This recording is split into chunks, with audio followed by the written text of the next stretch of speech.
Welcome back to the Horror Headlines, everybody. I'm your host, Hunter Chambliss, and tonight we have 5 big news topics for you guys. So, without further ado, let's get into it with the first topic right now. All right, guys, our first topic from BloodyDisgusting.com is this. Let's go ahead and pull it up. We have a new Paranormal Activity movie coming into theaters on May 2027. The Paranormal Activity franchise is gearing up for a brand new installment from Paramount Pictures and Blumhouse Studios, with James Wan coming on board to produce the film alongside Jason Blum and franchise creator / original director Oren Peli. Ian Twasson will direct the 8th installment in the Paranormal Activity film franchise, and we've learned that it will be released in theaters on May 21st, 2027. A24 recently acquired Ian Twason's Undertone for release is coming this March. In Undertone, Paranormal Activity host Evie moves into her dying mother's house to be her primary caregiver when she receives audio recordings of a young pregnant couple experiencing supernatural noises. She realizes the woman's story mirrors her own. Each new recording scratches at her sanity, drawing her into a fate that she cannot escape. He says, I've been a huge admirer of the Paranormal Activity films since the brilliant first movie, James Wan said. It's with its creeping slow burn and subtle ability to make the unseen terrifying. I'm looking forward to expanding on its legacy and shaping the next evolution of this scary found footage franchise, James Wan told The Hollywood Reporter when the news recently broke about his involvement.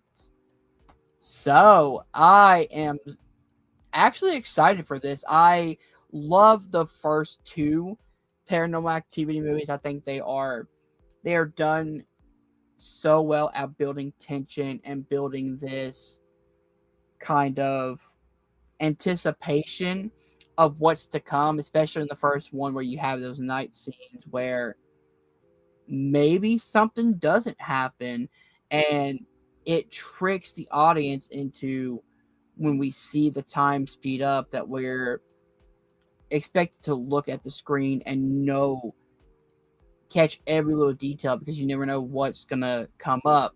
And I think that's what's really done well with the first 2 movies, is that it follows a central character. We learn who she is in the first one with her boyfriend Mika, and then we learn Katie's backstory in the second one. And I think that's a really good 1-2 punch. The rest of them, I think they're either okay, which I think 4 is actually okay, or they're not my cup of tea. I'm not really a big supernatural fan. I kind of get bored when it comes to ghost stories, but when one can capture my attention, you know that it is very successful, because I am hooked on the first 2 Paranormal Activities. So to see a new director come in, I did see the trailer for Undertone. It looks really good, looks really creepy. So if he brings that style to the Paranormal Activity franchise, we can see a really, really great movie. Love that James Wan is involved. I absolutely love him as a director, as a producer, as a writer.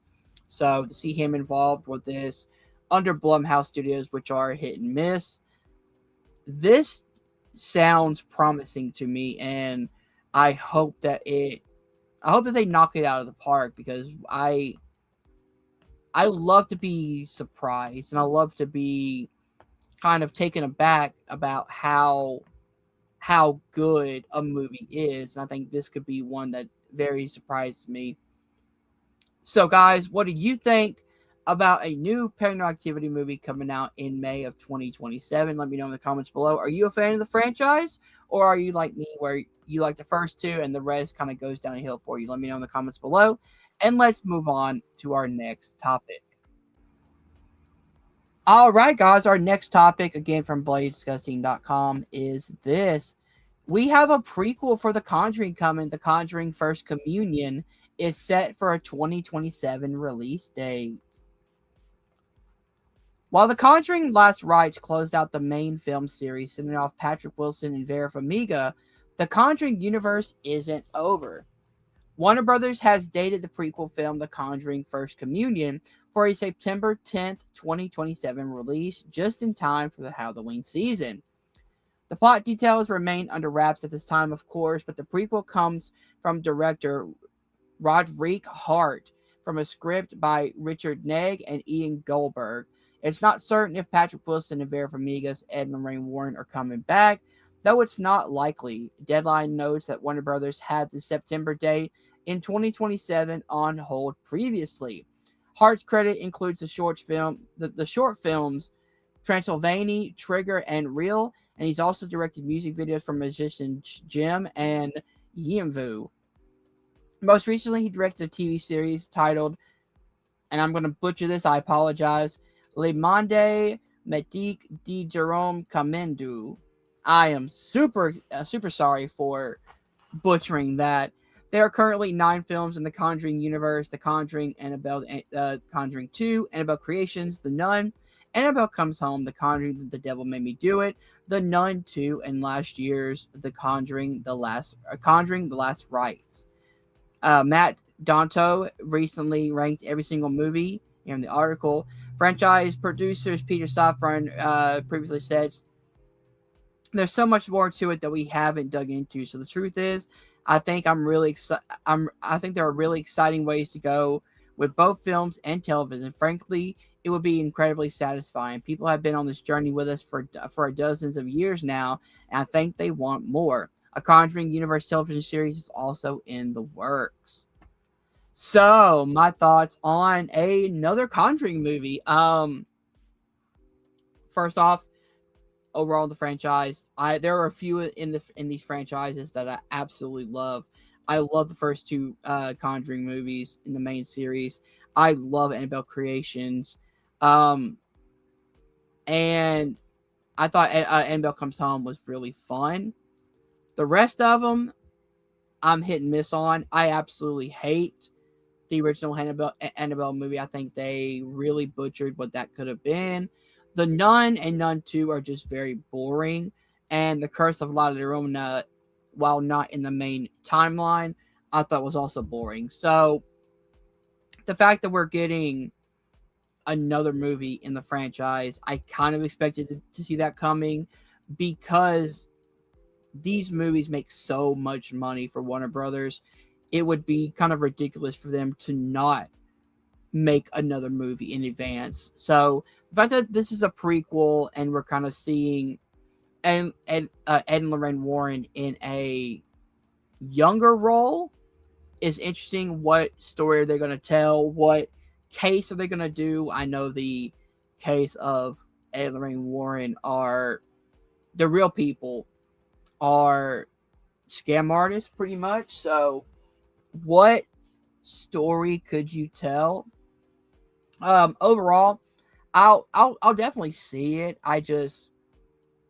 I'm kind of done with the Conjuring franchise, and I feel like a lot of people are, but they do have their supporters. And if you support this franchise and you love this franchise, I am so glad for you, because that's what's great about horror, is that everybody has their own little taste and their own little section of horror that they love. For me, that's not really the section that I love, but I know that there are some good Conjuring movies, and I hope that we get another one that is on the level of the ones that I just mentioned. So right now it's up in the air for me, but we do have a prequel, The Conjuring First Communion. There is also a TV series, so Warner Brothers is not done with this franchise by any means. So I'm excited to see where this goes, but I'm also kind of hesitant. So let me know what you guys think in the comments below. Are you excited for a prequel in the... All right, guys, let's move on to our next topic here, again from bloodydisgusting.com. And it's a big one. Scream 7's exclusive clip carves into franchise's killer 30-year legacy. The Scream franchise turns 30 this year, and its killer legacy comes full circle in Scream 7. Our executive TV spot celebrates the franchise's enduring legacy and how everything has led to this. The 7th installment of the slasher sequel created by original director Wes Craven and writer Kevin Williamson. Paramount's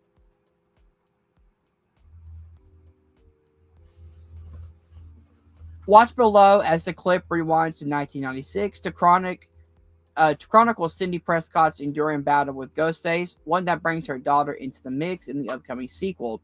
Even the Scream logo gets this legacy treatment, highlighting its transformation over the years between the films. Paramount's Scream 7 will be slashing its way into theaters on February 27th, 2026. Neve Campbell is back as Cindy Prescott, with the character taking center stage in the seventh installment. She'll be joined by returning players, including David Arquette, Courtney Cox, Scott Foley, Matthew Lillard, Mason Gooding, and Jasmine Savoy Brown. Here is the official plot synopsis. When a new Ghostface killer emerges in the quiet town where Cindy Prescott has built a new life, her darkest fears are realized as her daughter, played by Isabel May, becomes the next target. Determined to protect her family, Cindy must face the horrors of her past to put an end to the bloodshed once and for all. This Ghostface wants to burn it all down. Set 2 years after Scream 6, Scream 7 is being directed by Kevin Williamson from a script by Guy Busick, who wrote Scream 2022 and Scream 6 along with Kevin Williamson himself.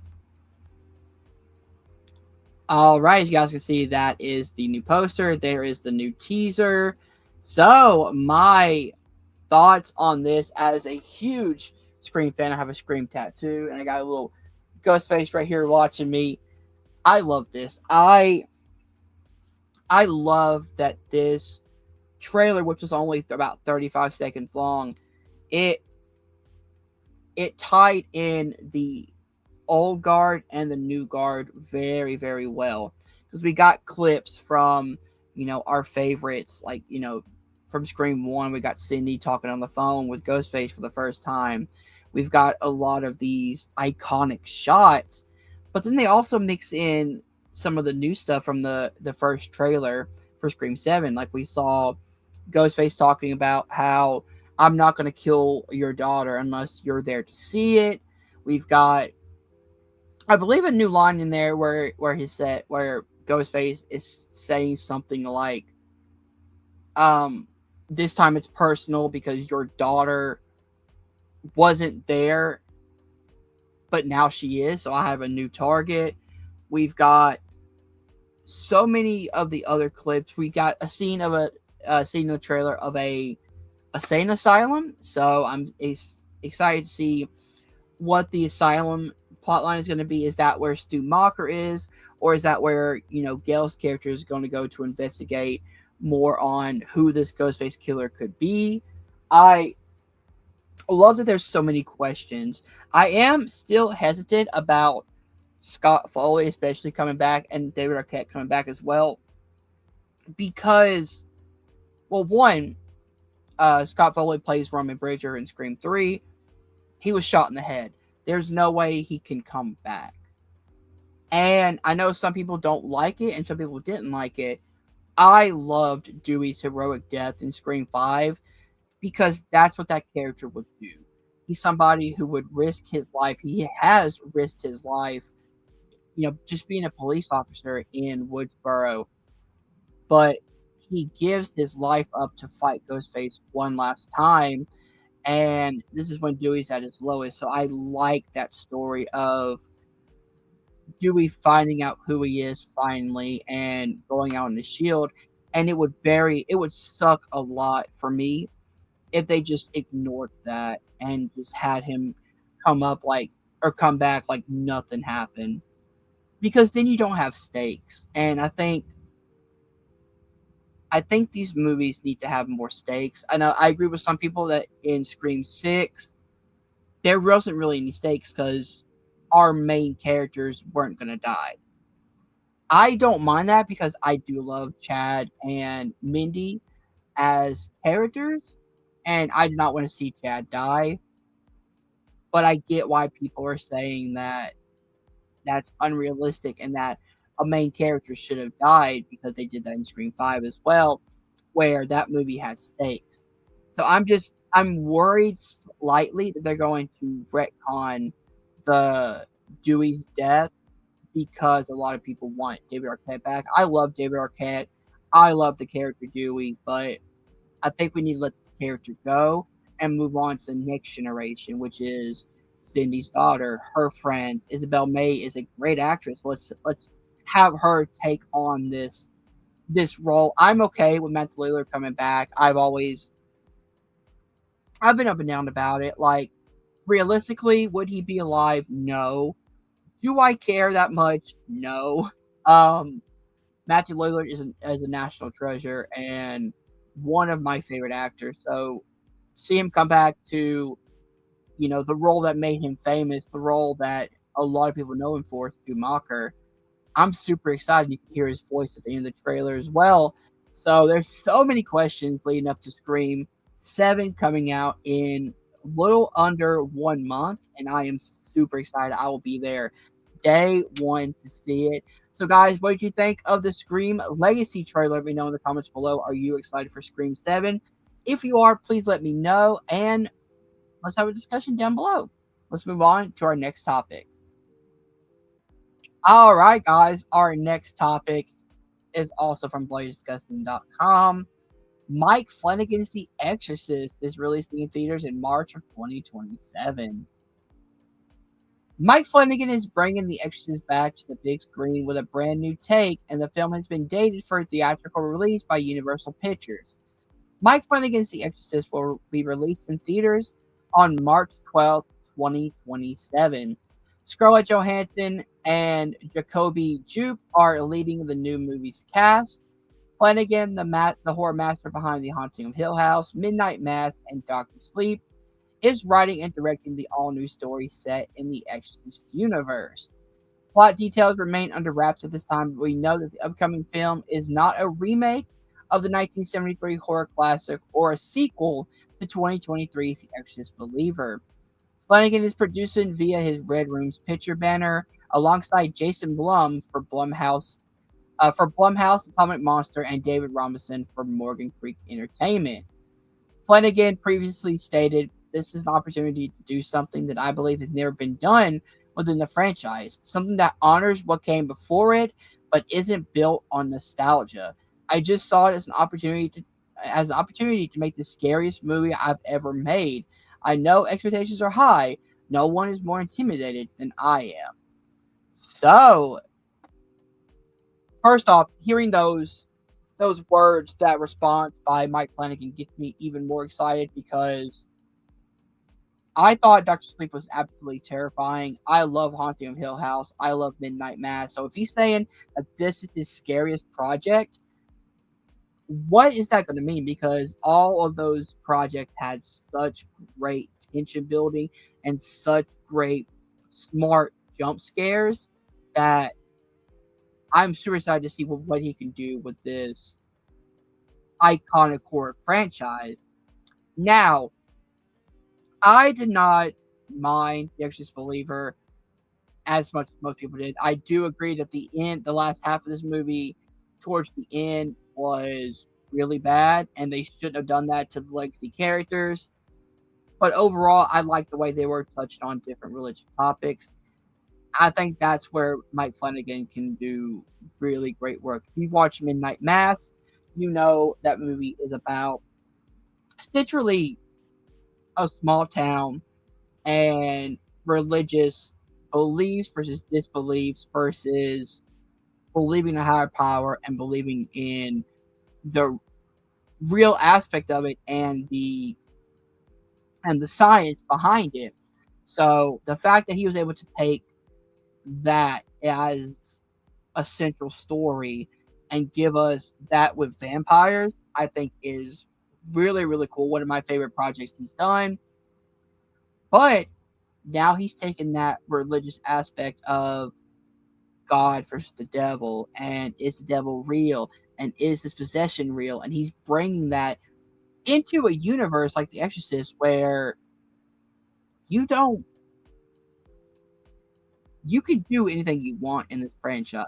And I love that Mike Flanagan is getting this sandbox to work in because he is such a creative and such a great writer and director that he can balance the two of them. He can balance the realism of these characters and the outlandishness of the actions that are being taken. So I am super excited to see what he can do. I love that he's getting this opportunity. It's a big major franchise that he is stepping in again.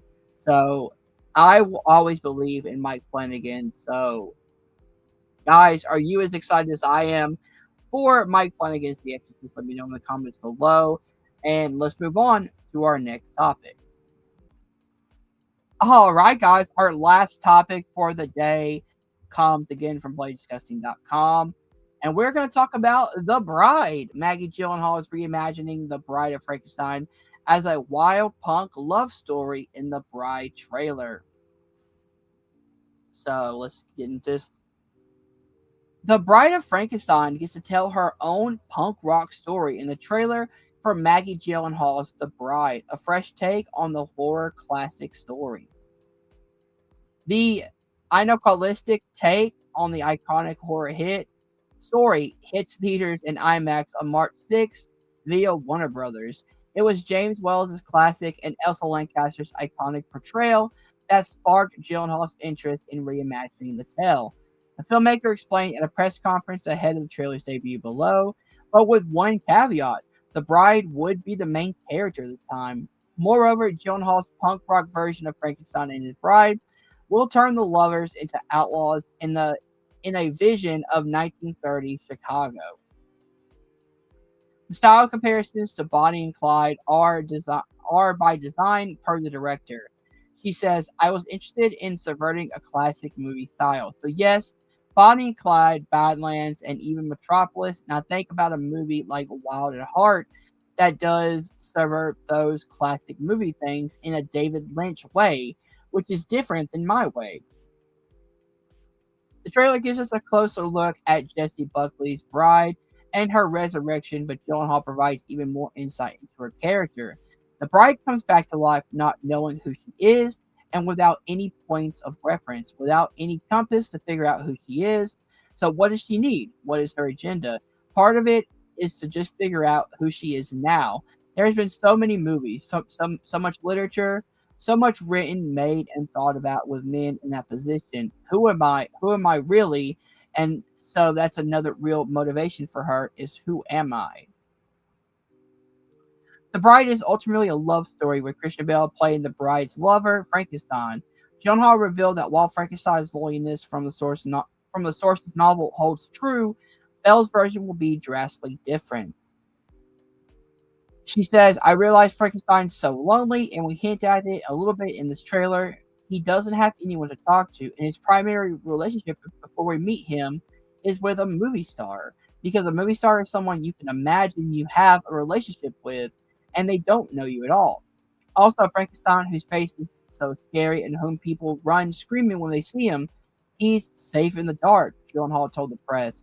She also shared that Belle sent her videos and images of Sid Vicious as a reference point, embracing the film's punk spirit.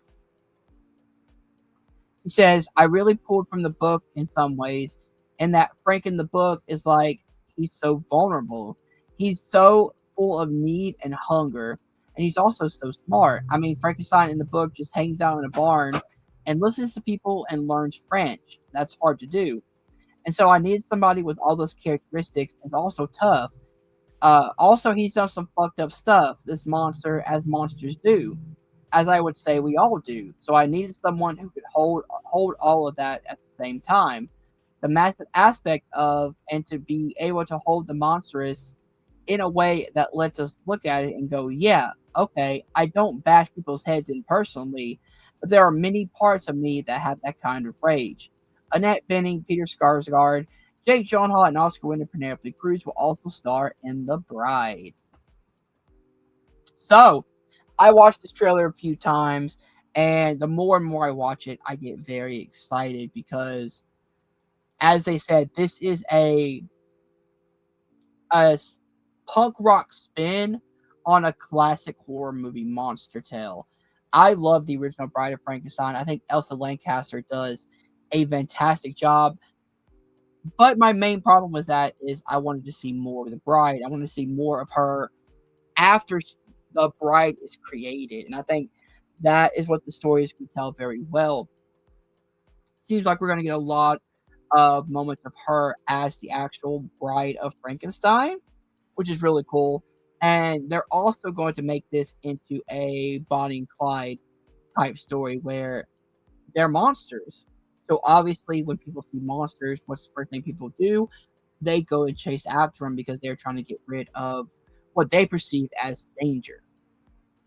So I like that idea of making us sympathize with these characters, and that's what Frankenstein has always been about, which is kind of sympathizing with the villain, sympathizing with the monster in a way where Frankenstein didn't want to be created. He was somebody who was made of parts just because a scientist thought he could do it. He was an afterthought, and then after the Frankenstein monster was created, Victor just abandons him and leaves him alone, and that tale of loneliness is what sparks in Bride of Frankenstein the I want a companion. I want you to make me a bride, someone I can talk to, someone I can be with, someone who doesn't make me feel like I am solely a monster. And to take that and add the Bonnie and Clyde outlaw twist to it is really, really cool because just like Bonnie and Clyde, these monsters are going to be the outlaws, and people are going to be chasing them. And you've got this really cool kind of 1930s look behind it that I feel like can work really, really well. I love the cast. Jessie Buckley is a great actress.